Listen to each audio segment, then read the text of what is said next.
How you doing, guys? This is another video for you, and this time I'm interviewing my friend Evan Dixxon of Radio Made Easy. And we're going to talk about his company, where he sees himself in our culture, where he sees himself in the group that he's a part of, and kind of give you a demonstration also of some of the products that he sells, you know, what he does, coming right up.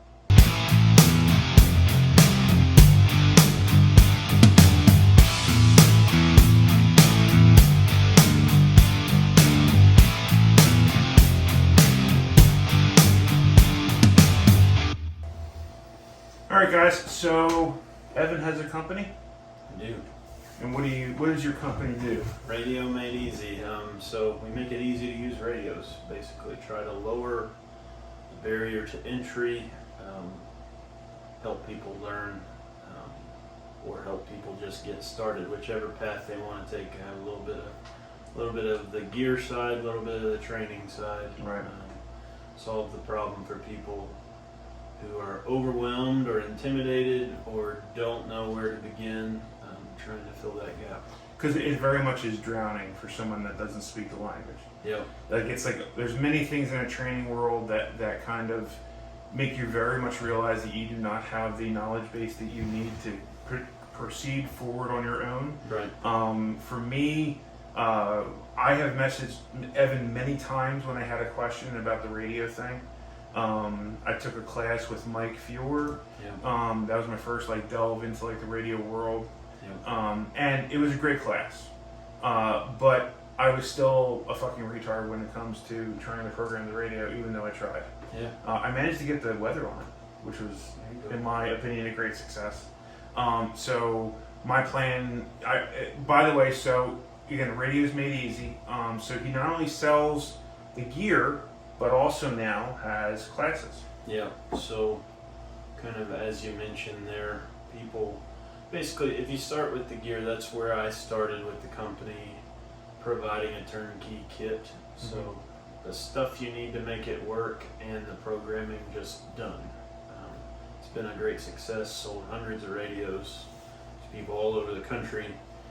But there's still people that want to know more. They don't want to just be given the thing. They want to know how it works. I kept getting requests for class, so worked on a curriculum. I've taught it in the past, really spent a lot of time on it, did some free classes to work out the kinks, and came up with a pretty stellar curriculum. So a 2-day class that's half lecture, half hands-on scenario, working on the radios or using the radios. So it's not just PowerPoint or death by PowerPoint, right? Which is what most radio stuff is. It's just like you're sitting in a physics class. Yeah, I mean, we do about an hour of that, but right. Not 2 days of it. I mean, I know, I've tried in the past going on YouTube, obviously. There's a bunch of different channels. Ham Radio is Made Easy. There's tons. There's tons. And probably hundreds. And some of the guys have a pretty good grasp on what to show you, what to tell you. But for me, I need to be hands-on. I don't learn well over that format. So for me, it just doesn't work. And so one of my students pointed out in the last class that they felt like all the videos they encountered assumed a starting point that they hadn't yet reached. And so I think that's the reason that's so common is guys that are into radios are generally pretty sharp, and so they are quick learners. The people that are producing videos are intelligent, quick learning, sharp guys, and they don't understand the average guy. Right. And so it's not to denigrate the average guy. It's just if this isn't your bag, you need a helping hand to get there. And the reality is it's a different language. I mean, you could be very well versed in any number of different skill sets, but this is 100% a different language, and to the point that it is very frustrating. And then when you couple that with some radios that are not the most intuitive to use, right. You basically start a swirling storm of shit that you can't get yourself out of. Yeah, so that's where Zero to Hero Radio Operator came from, is trying to fill that gap. Also making it at least half hands-on So you actually enjoy learning about how to use them hands-on, not Right. just the theory, because a video can't do that. No. So getting out there, showing the usefulness of it, running stuff as a team, or running, mock situations with the radios, not super tactical, just real practical stuff. We had a blast. We've done it several times now. Students enjoy it, and what they walk away with is an excitement about implementing this in their life. So that's a big passion for me, is how can I encourage people to start using radios now, not SHTF, not running some kind of op like today at the grocery store, or with the kids in the backyard, or So what you're saying on a road is trip. Or, if I buy the Beofang 5 radio package from Amazon, and I leave them in the boxes so they're pristine, and put them in the bin, that what you're trying to say is that when I pull them out of the bin when the world's coming to an end, I won't be okay?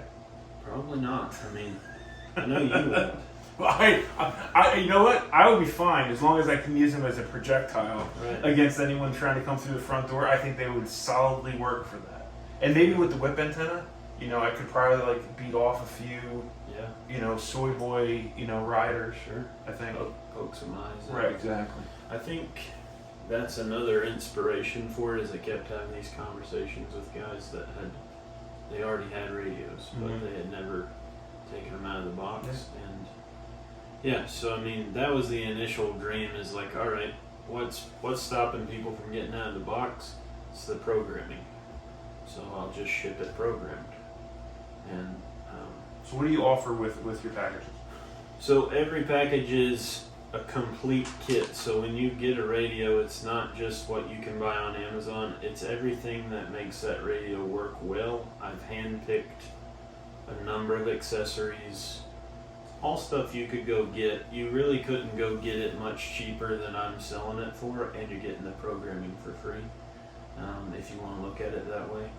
But essentially, I've got my Baofeng one here. So this is a UV5R Plus, which the Plus is a really aesthetic more than anything. But Well, it come does on, have it's a got metal this. faceplate. It does have this high quality mock carbon fiber, Right. high speed. It is steel, and that is better than plastic, right? So it's protecting the microphone and the speaker Right.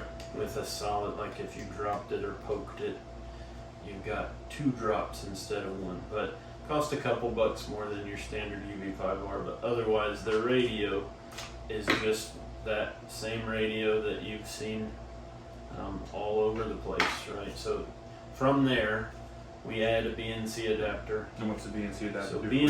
BNC is the antenna interface. So you get SMA female. It's really, there's a male jack on this radio. You need a female adapter to make BNC work. The reason for BNC is kind of triplicate. So number one, it's about 6 to 8 turns to add an SMA antenna, either take it on or take it off. BNC is a quarter turn, so you find it and it's on. Right. So that's beautiful. You also get a long life out of a BNC connection. You can do what I just did there up to 1,000 times without degradation of the connector. And then at the end of the day, it's a $5 part to swap it out. So the biggest one though, I mean, I love the quick disconnect, but probably more important than that is if you open this radio up and you look when you get it, there's this very thin piece of copper wire. That's the male end of the SMA adapter. Sorry if that's offensive, but it's an Audi, and that can break or bend. And then when you go to put your antenna on, it squishes it, and the radio is trashed. Right. So if you adapt everything to BNC, you eliminate all those problems.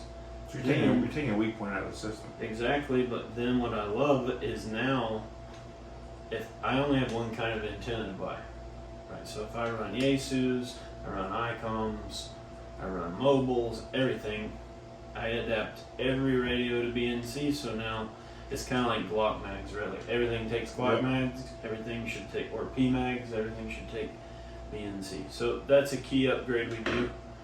A quality adapter that works. There's a lot of crap on the market, okay? We add the extended battery, which everyone's probably seen.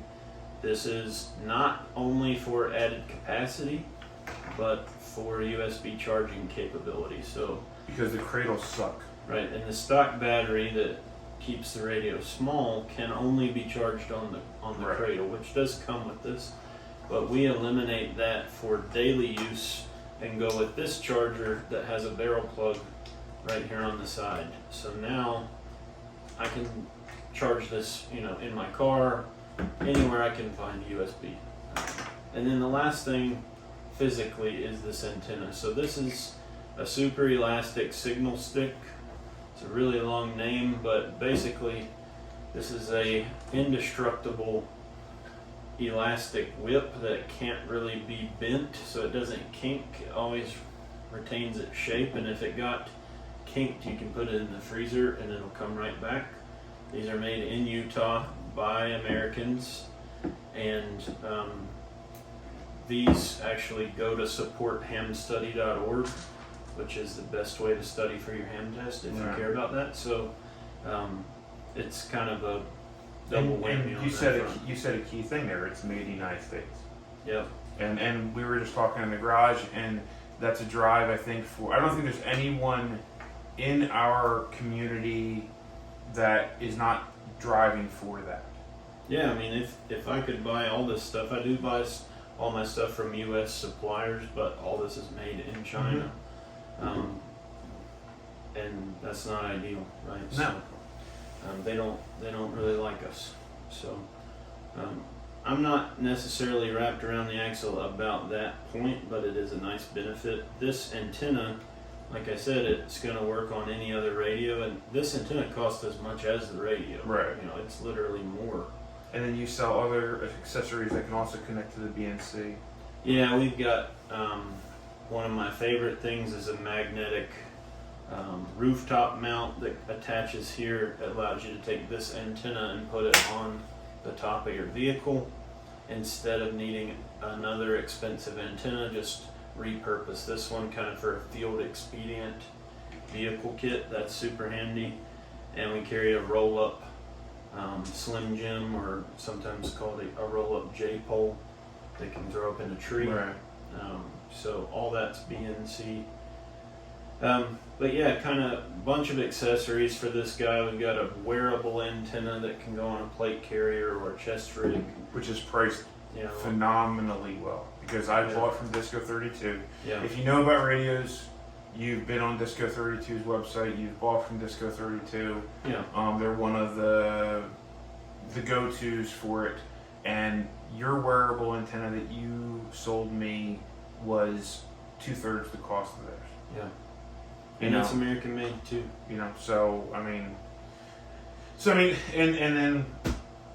so so that's the basic kit, and that's Yeah, this basically is kind of flagship product. This Right. is what my average everyday consumer wants, but this is not where it ends. We carry higher end radios with more capability, more durability. Something you mentioned, these are very tedious to program, especially for a repeater. Mhm.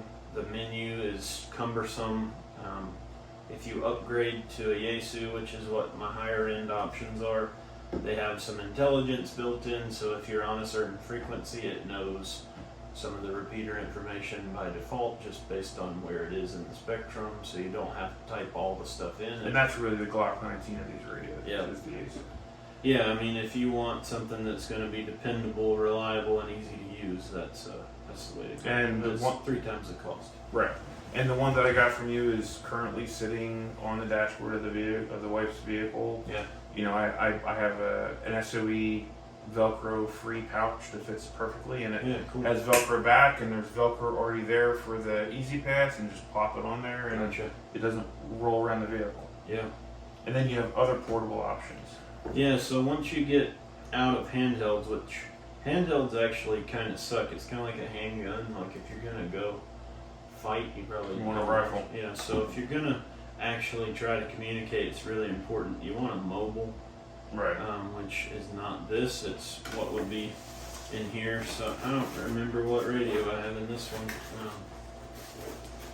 Yeah, so I've got this is a Yaesu FTM 6000, pretty economical mobile radio. It's got a detachable faceplate, so if you wanted to run it permanently in a car, you can mount just this up on the dash. Oh, that's pretty mount cool. that under the And seat. just with a longer Ethernet cable. Yep, it comes with a longer cable. That is awesome. Runs off a 12-volt power and a different antenna jack that we always adapt to BNC. So it's all And convertible.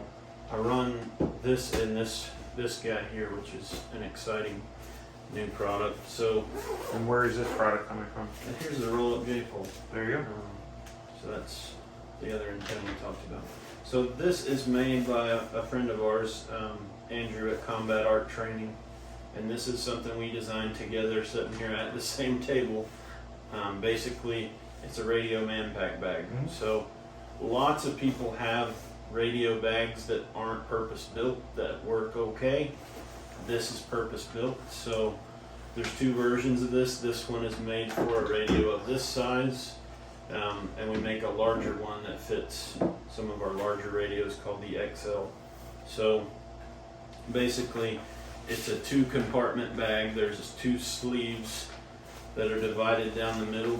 This whole thing is Velcro lined inside on all sides, and you have this panel inside that you can attach the radio in with a harness. I don't have the harness here with me, but basically there's an elastic harness that wraps around the radio with the hook Velcro. Right. It attaches to the loop inside and just secures this thing in there like it's not, you couldn't get it out. You know, I know Andrew. He's a good friend of mine, and I've had the privilege to be on many Instagram video chats with him. And I saw the first bag being made, and I mean, I told him right off the bat. Now he made the XL first. Yeah.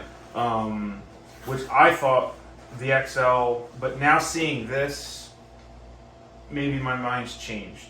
Because the XL can hold the much larger battery that comes with it. Right. But it really, this is what your average person would want. And also on the side, you've got the spot for I talked you through some of the features. So Go for it. once it's in here, like I said, the radio is going to be in that harness that you haven't seen, but just assume it is. We'll tuck this wire in. So this is how it'll be set up. You'll have a battery in this front compartment. There's a lot of space right there, right? So, So this is about maybe 2.5 to 3 inches deep. Yeah. So you got 3 inches or so of space to put lithium battery in there. You got a front pocket to put maps or programming guide or whatever. Or if you have different repeater codes set up. Sure. And then all of that can be mounted, right? So if you had your battery, you could put Velcro on it so it doesn't move around on you. We adapt all the radios to Anderson. So this is a personal radio, so don't pay attention to the tip there. But basically, this is how it runs. So if I want to use the radio, there's a protective flap that's foam lined. I flip that up, unzip it, and now I can access the front panel of the radio. I can lay this down flat and have the radio accessible on the table. So if I want to run it on a countertop, on a table, on a desk, but then if I'm carrying it, around my neck, it's right there. Right.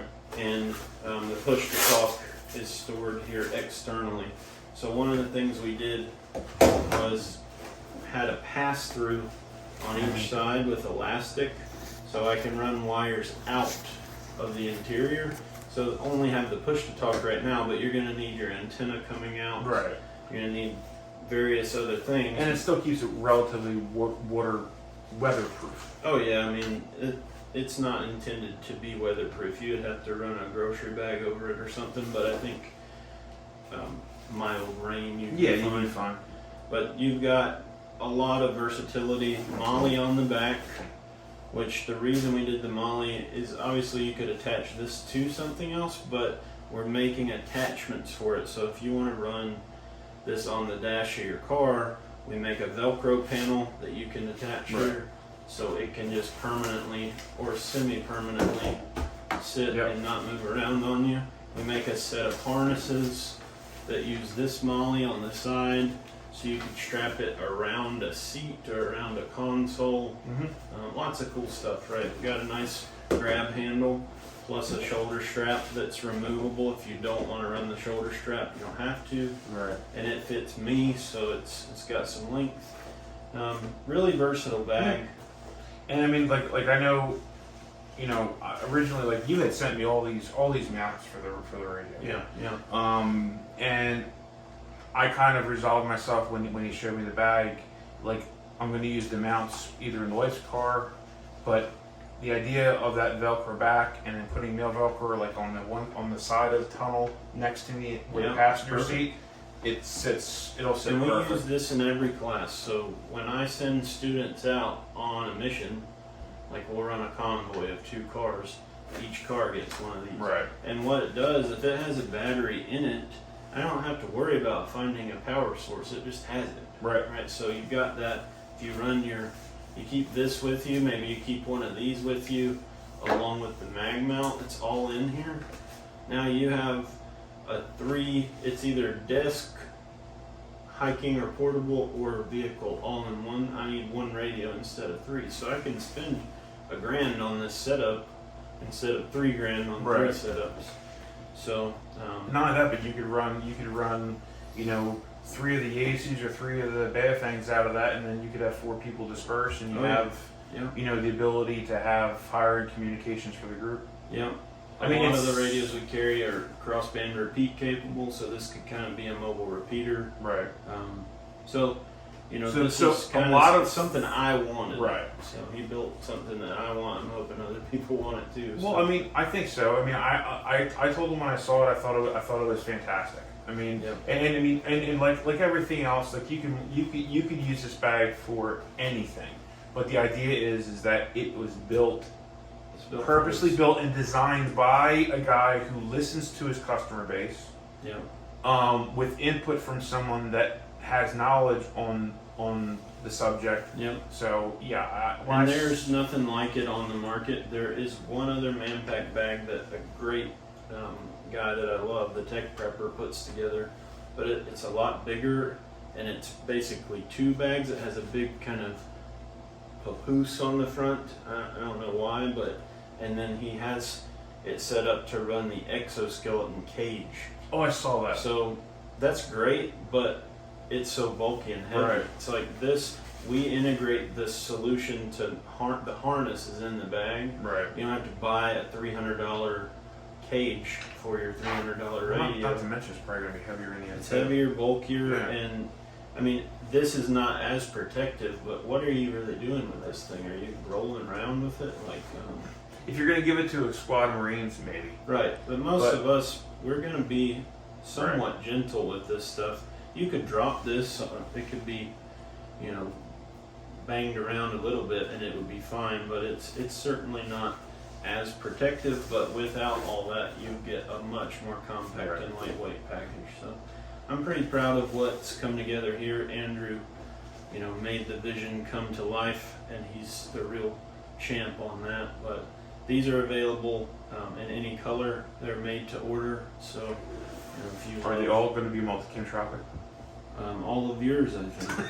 Yeah. It is. Sold one it's of the every best color. camera. It's the best camera. I am the blessing of being colorblind, so it's just all. It's all a modeled combination of shapes. I'm partial to multicam black, but I think, you know, you don't have to have a tactical color. You could have Ranger green or gray or black. And like, so when I bought my fanny pack, I went with green. Yep. I went with what I saw other people using on the trail because I needed it to be gray. The gray man term. I needed it not to stick out and say gun guy. Sure. Because the point of the fanny pack is to conceal your weapon when you can't otherwise conceal it for whatever reasoning that is. Sure. So there is a lot to be said for a bag that's not a camo color. But as you and I both know, like you go to any park, you go to any mall, and you see camo is just basically camo black or woodland is everywhere. Yeah, I mean you can't get away from it. So the reality is that you're not going to stick out like a sore thumb because you have, you know, this bag over your shoulder. But regardless, if that's not your style, you can pick your color. They're made to order. That's the main thing. So we aren't forcing anything on you. And here's Evan's wife sneaking around in the background, trying not to make any noise, worried that the production is going to be completely ruined by her entry into the room, unknowing about the fact that my production quality is. We're making the best we can here. Yeah. We got water in the kettle if you want it. Some tea. Yeah. So I guess that covers kind of what you're doing. Yeah.